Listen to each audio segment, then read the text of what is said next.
Poco X3 смартфон от Xiaomi. Сумасшедшие возможности за те деньги, которые он стоит, на канале Технозон. Поехали.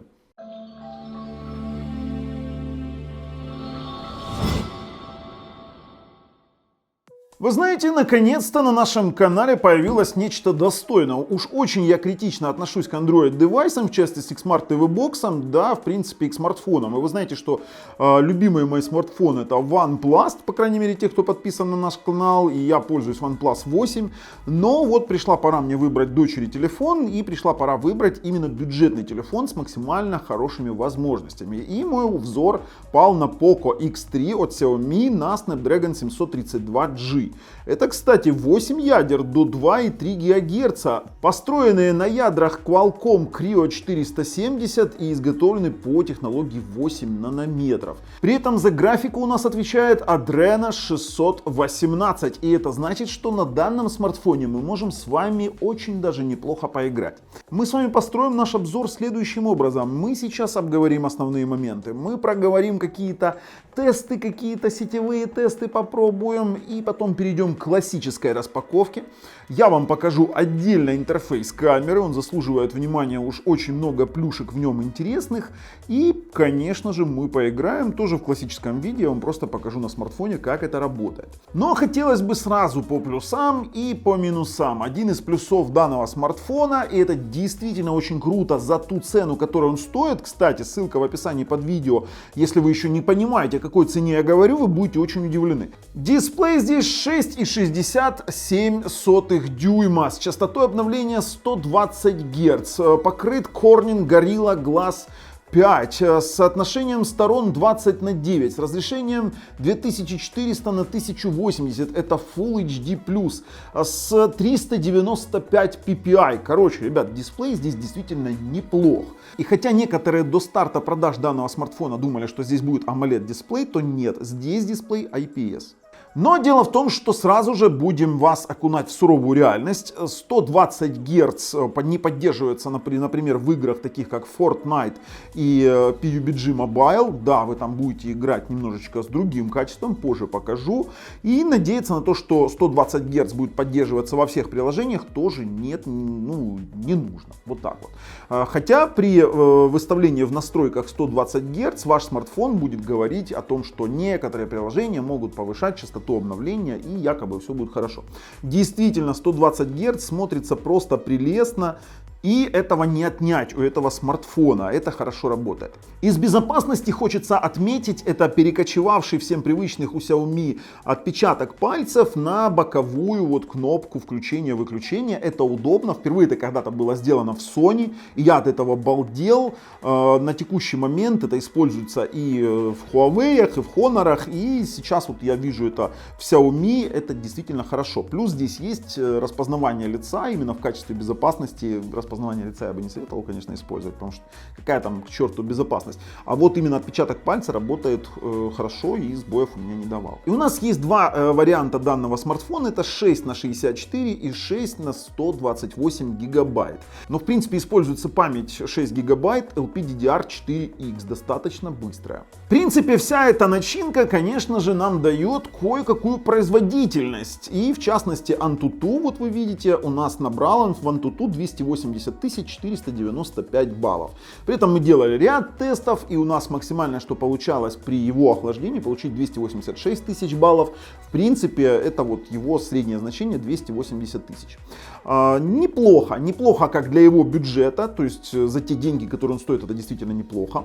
При этом мы оценивали его игровые возможности в 3D Mark. И если посмотреть на результаты, то это тоже достаточно неплохие результаты для среднебюджетного, это даже не среднебюджетный, это бюджетный смартфон.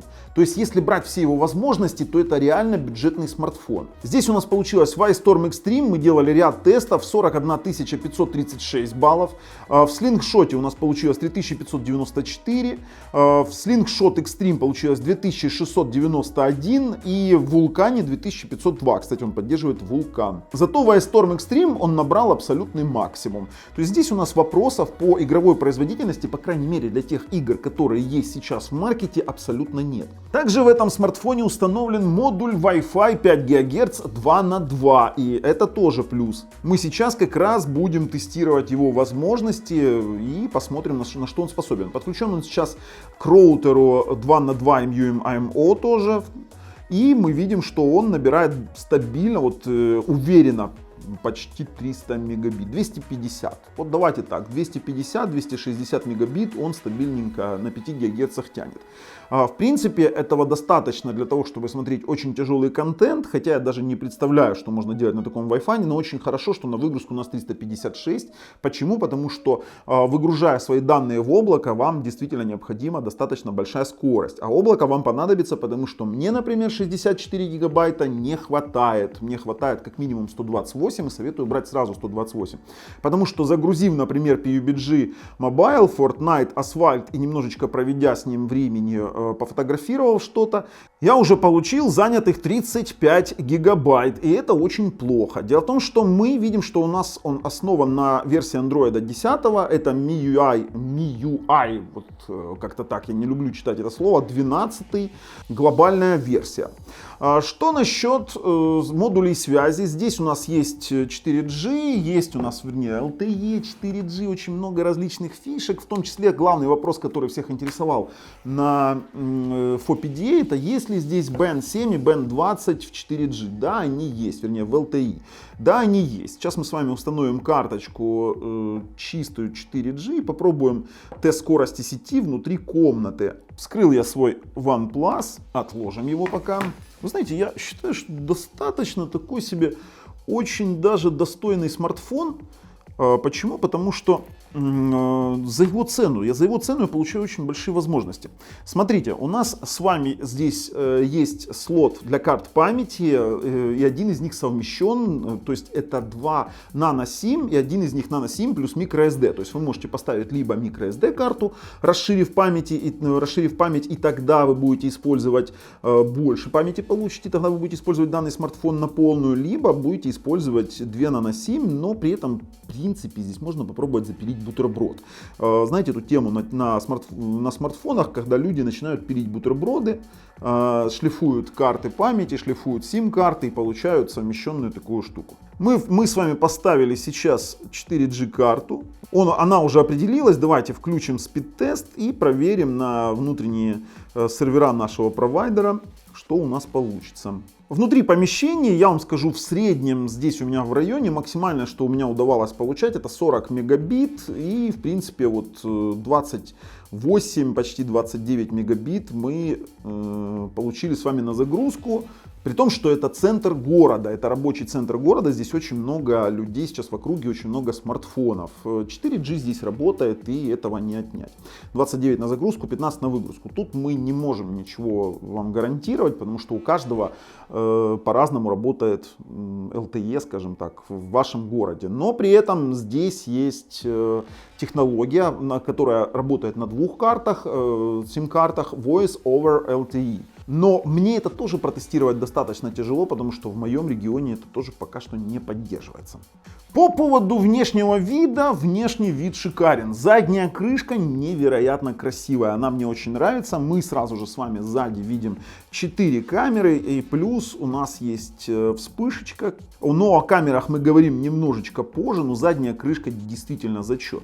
Камера спереди у нас сделана вот в виде вот такого вот, плямба посередине. Это минус, я считаю. Почему? Потому что я вот привык, допустим, на том же OnePlus 8 камера слева, и это более приглядно, чем для такого смартфона. Но при этом, опять же, повторюсь, придираться за эту цену к нему было бы глупо. Отличительной особенностью данного смартфона в его бюджете это наличие NFC модуля плюс Bluetooth 5.1. То есть здесь можно расплачиваться банковскими картами. Вы можете использовать, если у вас, например, у меня есть банк-клиент, который позволяет использовать различные моменты через NFC. Вот, пожалуйста, NFC Read Error. Почему? Потому что у меня не настроен Android Beam. То есть я не могу передавать какие-либо данные со смартфона на смартфон. Но то, что NFC работает, здесь это факт. По GPS здесь поддерживается GPS, GPA, поддерживается GLONASS, поддерживается Beidou. Я не знаю, как оно читается, напишите в комментариях, хоть просветите меня, но такую штуку я, конечно же, не использую в своей стране, в нашей стране используется GPS. Еще одна причина, почему я выбирал для ребенка, это IP53 защита. Я думаю, конечно, подойдет не только для детей, это я так просто в своем частном случае описываю, для чего я его использую, но здесь IP53, защита от брызг, и это действительно плюс для данного смартфона, ведь опять же, в этой ценовой категории в такую совокупность, допустим, такую совокупность плюсов, вернее, такую совокупность возможностей редко найдешь. Его комплектацию мы посмотрим с вами именно уже при самой распаковке, при полной распаковке, но опять же хочется с вами поговорить об одной вещи. Одна вещь — это быстрая зарядка, 33-ваттная зарядка, которую они задекларировали в данном смартфоне. И мы проверяли именно опытным путем. За полчаса мы получили 55%, а полный заряд батареи мы получили за 68 минут. Вот так вот. То есть это наши замеры, насколько они реальны или нет, судить вам. Но это то, что вы сейчас видите, это то, что мы получали опытным путем.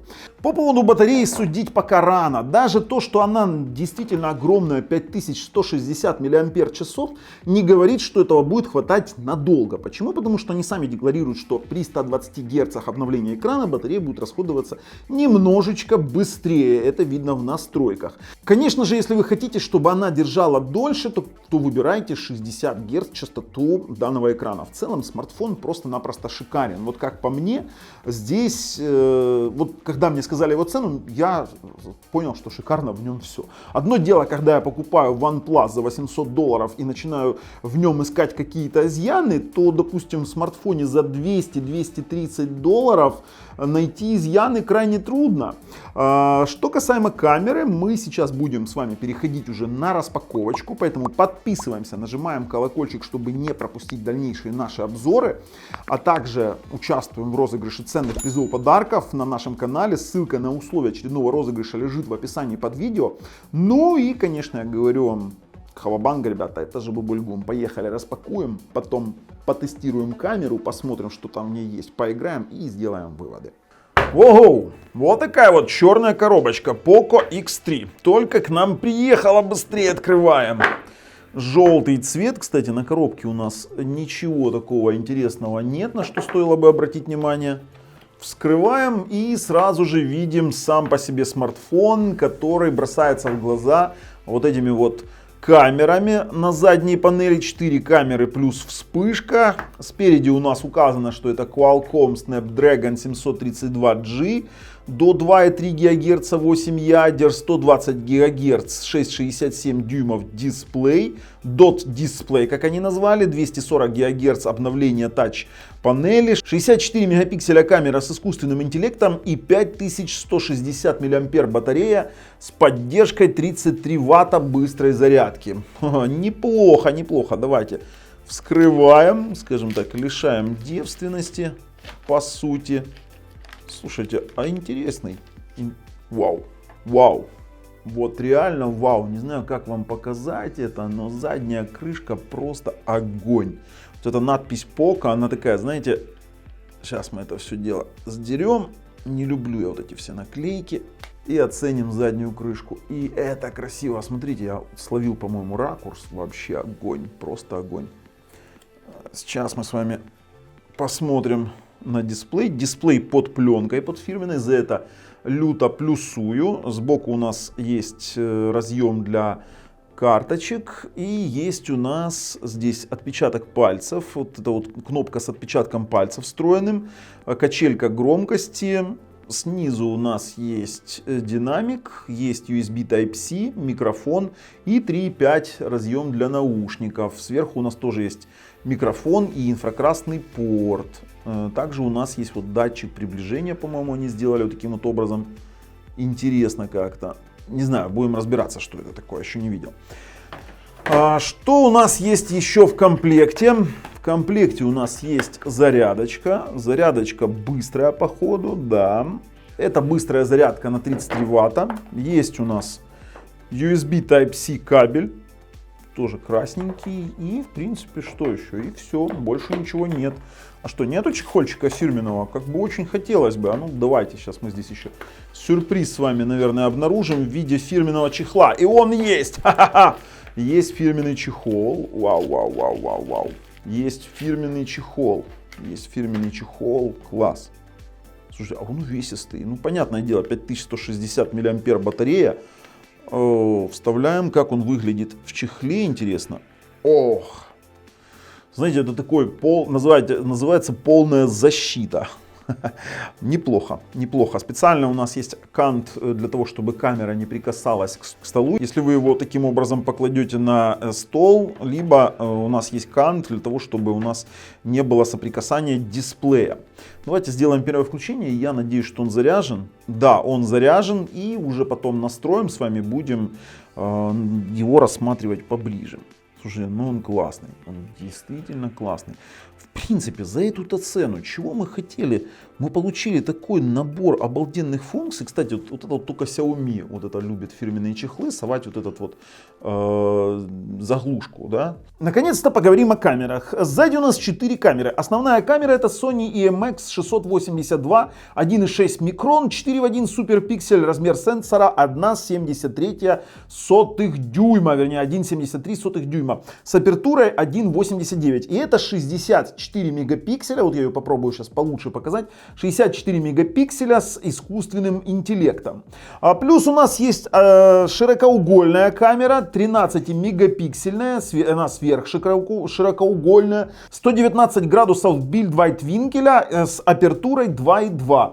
И плюс есть у нас еще макрокамера, я вам сейчас покажу, как она снимает, с размером пикселя 1,75 микрон и с апертурой 2,4. Также у нас, что самое интересное, есть датчик глубины на 2 мегапикселя, тоже с таким же размером пикселя 1,75 микрон и с апертурой 2,4. Также у нас здесь диодная вспышка. Задняя камера у нас может писать видео до 4К 30 FPS, есть 4К, вернее есть 1080p 60 FPS и есть у нас фронтальная камера.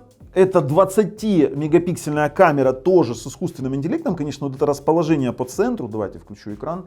Расположение по центру мне не очень нравится, но я уже об этом говорил. И плюс здесь апертура 2,2. Неплохая, кстати, камера. Давайте же с вами посмотрим на интерфейс самих камер. Вот так вот это все дело выглядит. У нас есть с вами режим профи. Это, кстати, вот в камере, вернее в смартфоне за такие деньги режим профи это крайне редкий момент. Есть у нас типы фокуса, есть у нас усредненный, точечный, вернее центровзвешенный, усредненный и точечный. И есть вот такие вот настройки с соотношением сторон 3:4, 16:9, либо на полный экран. То есть вы можете фотографировать вот в таком формате. Это тоже, кстати, неплохо. Я буду использовать 16:9. Есть возможность фотографии сохранять в RAW формате. Можно выставить в линии сетки, можно даже горизонт выставить. Вот мы видим, у нас есть датчик горизонта. Из режимов, которые у нас здесь есть видео, у нас есть кинематографический кадр, это когда он начинает снимать 21:9, то есть фактически это будет вот в таком формате. Все оригиналы фото, видео вы увидите в описании под видео, можете пойти и посмотреть. Все эти фото, видео загрузить в оригинале, для того, чтобы я не был голословным. Можно выбрать 1080p 60 fps, 4К 30 fps, но я вам скажу, 4К 30 fps это фикция, снимает с жутким джодером и небольшими протормаживаниями, особенно если снимать достаточно долго. В дополнительных настройках камеры у нас есть стабилизация изображения, то есть здесь есть стаб, оптический стаб, есть видеодекодер выбор H264, H265. То, что у нас есть стабилизатор изображения, это факт, я уже пробовал его на улице, это достаточно удобно. Когда мы выбираем с вами фото, то мы можем с вами включать режим HDR, можем включать искусственный интеллект и есть вот эффекты. И здесь есть у нас улучшение, у нас есть различные варианты именно эффектов и плюс есть улучшение. Гладкость тела, у нас можно тело регулировать, вы сейчас видите, как раз я это делаю на своей помощнице, то есть мы меняем ей тело. ноги, голову, стройность можем добавить, регулировать плечи. Это все работает. Конечно, я считаю это детской забавой, но то, что это здесь есть, это факт. Это, ну, это плюс. Это что есть, это плюс. Портрет у нас есть с эффектом боке. И вот насчет эффекта боке мы сейчас с вами еще побеседуем. Если нажать на еще, то у нас есть возможность снимать ночью, 64 мегапикселя, видеоклип, панорама. Есть вариант съемки панорамы. То есть, когда вы делаете первичный снимок, потом проводите, и она, эта панорама снимает. Тоже есть примеры у нас в описании под видео по ссылочке. Съемка одновременно спереди и сзади. Вот он я, вот такой вот я красивый. Привет, ребята. Есть у нас длинная выдержка, замедление и таймлэпс. Ну, тут есть еще документы, панорама, там еще различные моменты. Клонирование, это вы можете клонировать сами себя. По фото вообще эта штука, по своей камере эта штука очень даже нехило снимает. Замедление. Кстати, насчет замедления она поддерживает до 960 FPS в 720p, либо 120 FPS в 1080p. 1080p 240 FPS эта штука не поддерживает. Что мы снимали и как потом, вот как работает постобработка этих самых фото. Я вам сейчас покажу. Например, вот у нас была макросъемка. Вот макро. Действительно очень детализованные снимки получаются. Очень мне нравится, как работает эффект боке. Почему? Потому что, вот, например, я снимал селфи, это я делал селфачок. Мы нажимаем вот сюда вот на штучку, и мы можем менять, видите, задний фон задний. Мы можем это менять уже после того, как отфотографировали. Менять эффект боке с помощью... Видите, оно меняется, размытие. То есть вы можете выбрать себе оптимальное размытие заднего фона. Это очень удобно. По качеству фотографий действительно неплоха камера. Немножко мне не хватает в темном, в затененном или в темном помещении. Вообще съемка ночью немножечко хромает. Но чего вы ждали от смартфона за такие деньги? В принципе, все фотографии, я уже говорил, лежат в описании под видео. Переходим с вами к игровым возможностям, во что мы играли. Мы играли в Fortnite. И вот то, о чем я говорил, что если мы с вами пойдем здесь в настройки графики, параметры видеокарта, то мы с вами не можем выбрать здесь больше 30 кадров. То есть есть 20 кадров и есть 30 кадров, к сожалению. Поэтому вот здесь 120 герцовый экран нам не поможет. Играем мы на средних настройках сейчас. Он потянет и высокие настройки, насколько это возможно. Но играть очень комфортно. То есть очень высокопроизводительная система для, по крайней мере, такого типа игр. Давайте уберем пока звук. Игра действительно очень комфортная. Никаких ни тормозов, ни лагов, ничего в Fortnite мы не нашли. То есть нас ни разу не затормозило, не заглючило, поэтому сам по себе эффект комфортной игры вы можете себе обеспечить. Именно комфортную игру на данном смартфоне Fortnite. Сейчас у нас начнется бой. Нагрев во время игры не ощутим, то есть он становится теплый, но чтобы сказать, чтобы смартфон был горяч, я не скажу. Все-таки это не самый топовый процессор, который есть на рынке, поэтому сказать, что здесь чего-то там супер нагревается, нет. Начинается матч. Ого-го, куда мы летим, куда мы летим? Давайте приземлимся куда-нибудь в центр трубы. Нет, я не приземлился в центр трубы, к сожалению. Но мы действительно получаем нормальную игру без каких-либо вопросов. Я надеюсь, что включат в конечном итоге поддержку 120 Гц в данной игре. И надеюсь, что хватит производительности данного процессора. Почему? Потому что, действительно, за такую цену поиграть на смартфоне, чтобы получить фактически вот такого уровня игровые возможности за эту цену, тут еще надо поискать. Давайте с вами выйдем, попробуем поиграть в PUBG Mobile. То же самое в PUBG Mobile. Никаких неприятных моментов при игре на данном смартфоне мы не заметили. Вот, пожалуйста, мы спокойненько бегаем, прыгаем, у нас все абсолютно работает. Если мы перейдем в раздел графика, то мы увидим, что здесь есть высоко, максимум пока не поддерживается на таком устройстве. Вот, то есть высоко, максимум пока не поддерживается на таком устройстве. И частота кадров высоко, не знаю, насколько оно здесь поддерживает 120 Гц. Но поиграть в это очень даже спокойно можно. Также мы на этом играли в различные игры типа Асфальта 9. Ого, ну все работает, как видите. Видите, все работает, ничего не тормозит. Отлично. То есть мы можем его в принципе позиционировать как достаточно неплохой бюджетный игровой смартфон. Хорошо, но дело в том, что здесь можно не только, допустим, поиграть, но есть и некоторые мультимедийные возможности. В частности, есть у нас лицензия Netflix, мы можем посмотреть с вами Netflix на данном смартфоне. Любой фильм включаем, и он будет работать тоже без каких-либо нареканий. И вот пошел уже какой-то сериальчик Netflix я включил. Он идет здесь в HD качестве, то есть здесь не самое худшее качество Netflix. Вообще, по идее, здесь должен быть и HDR дисплей. Давайте-ка с вами проверим в YouTube возможность поддержки HDR.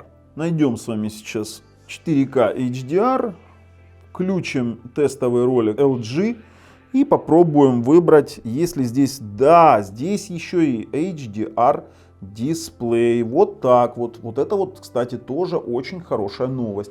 То есть здесь HDR дисплейчик. Все, ребят, в общем-то, готов пройти прорезюмировать. Очень интересный смартфон. По крайней мере, для нас он показался за эту цену. Поэтому выходим и резюмируем. Насчет выводов. За его цену, учитывая совокупность его характеристик и достоинств, мы можем рекомендовать данный смартфон. И однозначно его рекомендуем. Поэтому, если вам нравится то, что мы делаем, ставим пальцы вверх. Если нет, пальцы вниз. Обязательно подписываемся. С вами был Bubble и Poco X3 на канале Технозон. Пока, ребят.